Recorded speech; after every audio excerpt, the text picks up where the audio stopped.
KTN. Well, let's recap our top story. Earlier on, we informed you that lawyers were today choosing who will be the president, the vice president, council members, and equally the general membership representatives of the Law Society of Kenya.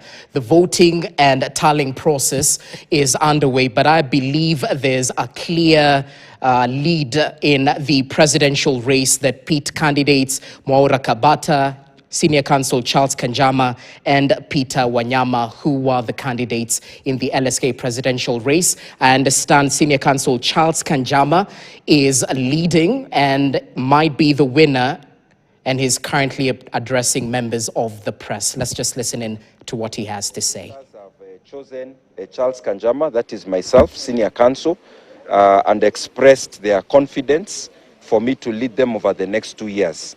We are coming here so that we can see IBC to confirm this victory. I would like to thank all the voters, all the members of the Law Society of Kenya, those who supported my candidature very strongly, those who came out to vote, those who voted for me and for my opponents. I'd also like to express my confidence in working together with my opponents and their supporters and all lawyers, because our slogan was also that we believe in a strong LSK for all, and all includes each and every member of the Law Society of Kenya. So here we are to wait to receive the official results, and we'll be together with yourselves as members of the Fourth Estate, the media, and Kenyans at large, because the leadership of LSK matters, not just to lawyers, but to the country as a whole. Asanteni sana.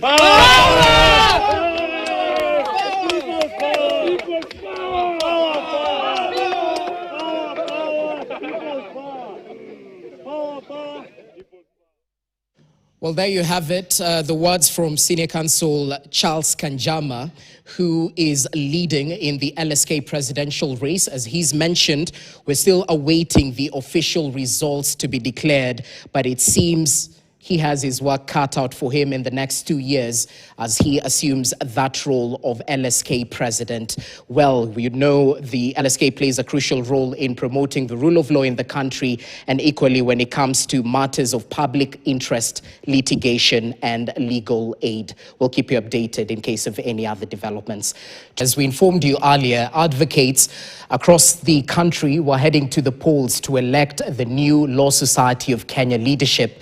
The vote counting and tallying process is still underway, and we just want to get a brief update since there's so much public interest in the LSK president's race. Our reporter Esther Diana is on standby to give us the very latest.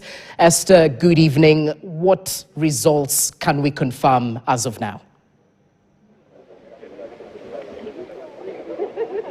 Well, good evening, Jesse. We are live at the LSK offices here in Nairobi, and just to bring you up to speed, the events of the day have culminated into this particular event right here, and I'm happy to report that our Senior Counsel Charles Kanjama is actually the president-elect of the Law Society of Kenya, and this makes him the 52nd president of the Law Society of Kenya. And as at now, information we are getting is that some of the candidates who are rallying for this particular position have actually considered, but as at now we're still waiting for official tallies from the IEBC so that they could give us official data from different polling stations.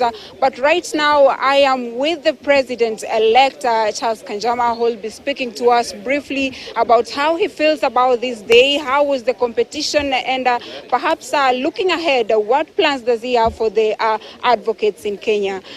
Senior Counsel, congratulations, and thank you so much for taking your time. Perhaps speak to us about this day. How do you feel about this? Has your whole life been leading up to this moment? I wouldn't say my whole life has been leading up to this moment, because life is about a track record of service, and I've been serving the society and the legal profession in various ways. This is just one more way of serving the society. I take it as a win for the Law Society of Kenya, the legal profession, and also Kenyans at large who benefit from the work of the Law Society of Kenya.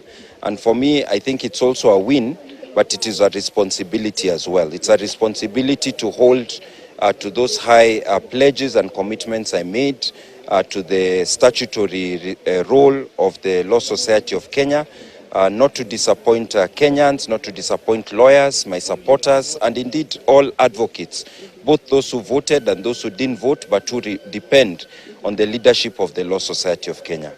Council, so we spoke to a few advocates earlier today, and they were actually very impressed with the voting process. Some say that this is the first time, maybe perhaps in the past they didn't used to have such elections. So maybe if you could speak to us about how the competition was with regards to your competitors. How do you feel about this, and going forward, what can you tell them with regards to working together as a... Okay, so the last few elections, we have done them under the supervision of Independent Electoral and Boundaries Commission. So elections are done very professionally. And of course, it is a grueling race. And the three candidates for president all gave a good show. It was not easy to predict the winner. Until the last day, none of us really knew who was going to emerge victorious. We all were hopeful, but we knew that it was a tight race. Each candidate came up with great manifestos.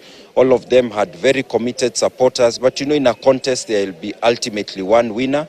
But that one winner has to embrace all the others so that we all become winners. So it was really a challenging contest, but it was a great contest because democracy is good for the people of Kenya and for the legal profession. When we have internal democracy, we can then champion and demand external democracy that reaches the standard of the Law Society of Kenya as well. Okay, and as we look ahead, just to highlight some of the issues that lawyers and especially female lawyers, and this is something that has been reiterated by the outgoing president, Faith Odhiambo, with regards to sexual harassment and perhaps interference by the executive. Looking forward, how are you going to handle this, or perhaps is this something you're going to put on the forefront as you take the office?